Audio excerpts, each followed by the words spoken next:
And you will notice that your book, I think, begins with giving you a little excerpt about this person who came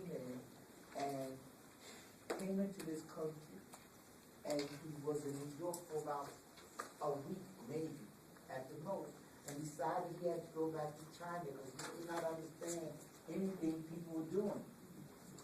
The whole culture was strange to him.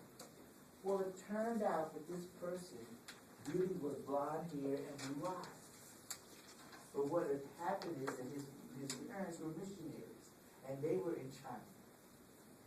And then, for some reason, they died, and he was brought up by a Chinese family. As a consequence, he was acculturated, or he learned to be a Chinese person. Now, notice all the differences that one goes through. Notice when they talked about it. They said his manner of speaking was different. Okay? They said his gait was different. Notice that in different cultures, people even walk differently. Okay? You don't see these things, but you will notice that they walk differently. You'll notice that if you look at old pictures, you see Chinese women walking like this all the time. That's, I'm not doing that to be funny, but it's things that you have to be cognizant of. That's the way they walk. We don't teach our women to walk like that. We teach our women to walk with their hips. but you understand what I'm saying? And children learn this, okay? So that what happens is that we have all of these things that make the difference. We heard in an earlier chapter that some people who look at you, some cultures you don't look a person in the eye. And that's called respect.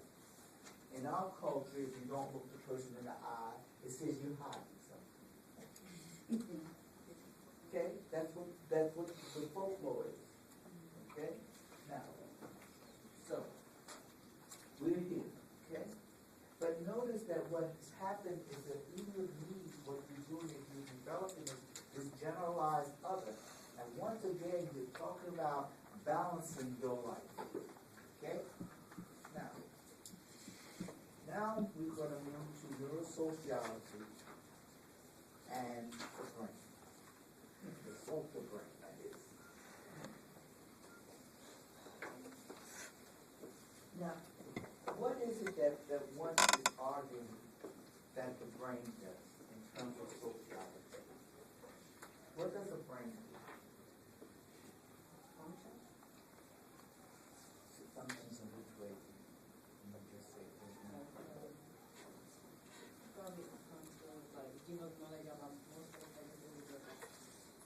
It gives you knowledge about everything you do. Okay?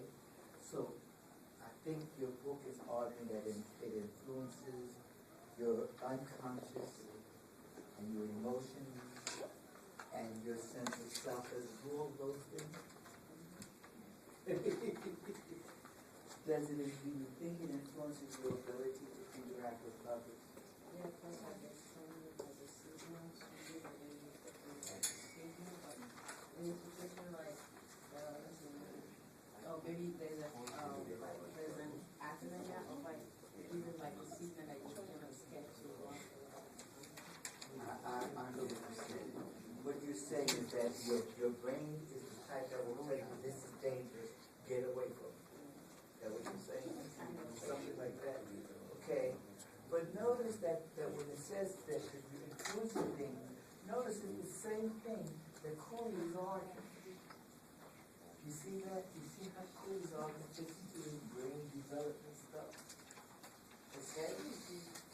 Because he's saying it's how you perceive things.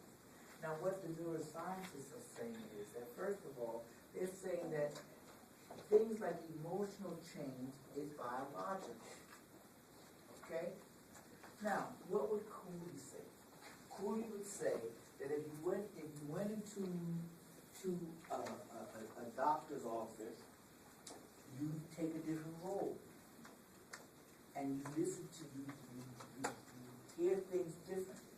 And you see how the doctor perceives you. And you might go in, they will go so far as to tell you that if you have high blood pressure, which I know about, that if you have high blood pressure, and usually if you go to the doctor, they give you to take your blood pressure. Just the fact that the person's a doctor raises your high blood pressure 2 points. Okay? I don't know why, but it seems to do things like that. And they understand that. Because here we're like cooling. You are reflecting thoughts. Okay? But now what we're arguing is that a lot of emotional change is brought about biologically. And remember that for the most part, your brain operates what we call our autonomic nervous system. That is what we say. Yes or no? Most of the things that operate with us just operates. Okay? You don't sit down and control your breathing. Your brain controls your breathing. Okay? If you sneeze, because your brain says sneeze. Okay? And so something that's not to say that you cannot stop your breathing. When you try to say, okay, brain, I want you to stop my breathing. Because people do that too. But when you're sleeping, your brain just takes over. Okay? Now, what they also argue is that your brain is, they use the word brain plasticity. Okay? That is to say that your brain is able to organize or reorganize itself. Now, how did they say that? Now notice that they give you these terms, and then they give an example of what brain plasticity is. Okay? Number one, notice that our socialization is to a large extent learning about our culture and its ideologies. Okay, that's what our socialization is about. Okay? Now, they say that when we're learning about those things, that also that kind of nurturing shapes your brain. The nurturing shapes your brain. Okay? Now, what do they say? First of all, they say the left side of the brain is associated with language, logic, and linear thinking. The left side of the brain is associated with language, logic, and linear thinking. So the left side of your brain does. Okay? So if you're learning foreign languages, if you're learning to do things, if you're learning to read, the left side of your brain is the one that's operating most effective, or more effective. Okay? The right side of the brain is associated with more holistic, like taking in everything, okay, and non-linear reasoning. Okay? Now, but they argue that the brain is plastic. It has a certain amount of plasticity. And how do they try to get this concept across to you?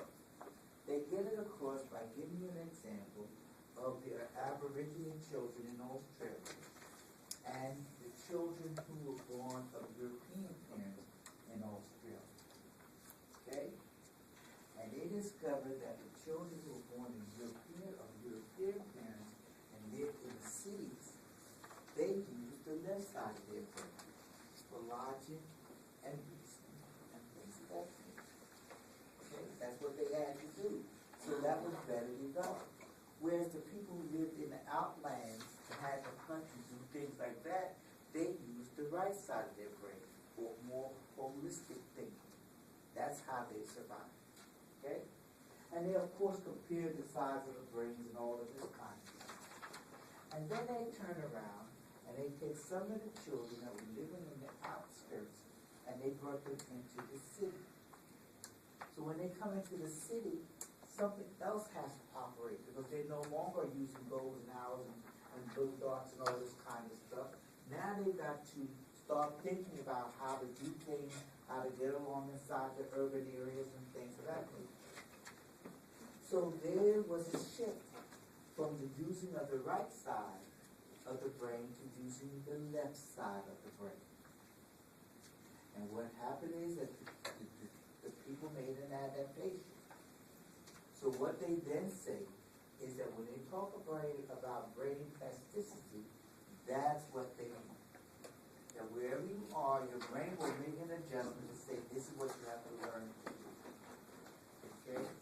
Now, so, any questions? Okay? So here we have our brain plasticity.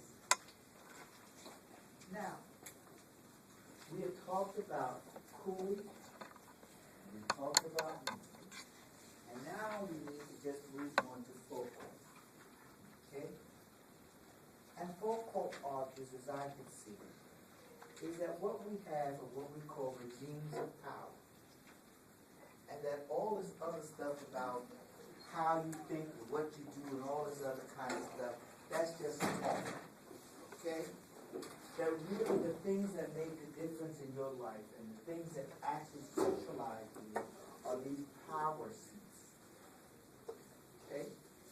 And what do they mean when they say power seats? Well, he's saying that first of all, you look at your schools, that's a source of power. You might look at your at the doctors, that's a source of power. Your government is a source of power. Okay? And how do these people exercise their power over you? Okay? Because they begin to socialize. Okay? Now we can talk about all this social interaction and all this other kind of stuff, but it's the seats of power that socialize. Now what does he mean by that? When you go to school, the first thing they will do is that they assume that they have the right to tell you what you should learn. Okay? You don't learn what you think what you feel you should be learning. You learn what we tell you to learn, especially as you through the school system. Second of all, the power regime takes the position that they have a right to judge you. Okay, that's their right. They will tell you whether you're a good student or a bad student, whether you were right or wrong. That's their position. Okay? Now, so what happens is that all of these kinds of regimes of power tell you this. Doctors tell you whether what you're doing is normal. Okay? Your blood pressure does not meet the blood pressure of 90% of the people in this country, so there's something abnormal about it. Your height, you're below the height that is average for the country. Okay? This is where you should be to be average. And so they will tell you that, and they will sit there and make judgments about you. What's more is that we accept the judgment. We accept that what they say, they have a right to say, and as a consequence, we have to fall in line. Now, do you believe that that makes any sense?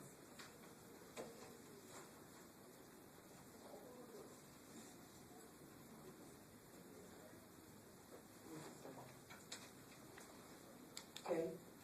Now, what we're trying to do, okay, is we're trying to sit around and pull all of those things and balance all of this. Okay? We're trying to balance all of these things to get them to the point where they are, that when they make sense, now, even some people adopt one way of thinking as opposed to the other. You will notice that when we went back and we talked about the structural functionalists, they adopted their theoretical approach. They believe that's the approach that we should have when looking at society. Your conflict personality people, they state this is the way society should be analyzed. Okay? And then what we see is a combination of those things operating at all times. Okay? That's what we see. And we see that in everything. We see that in our everyday activities. All right? Now,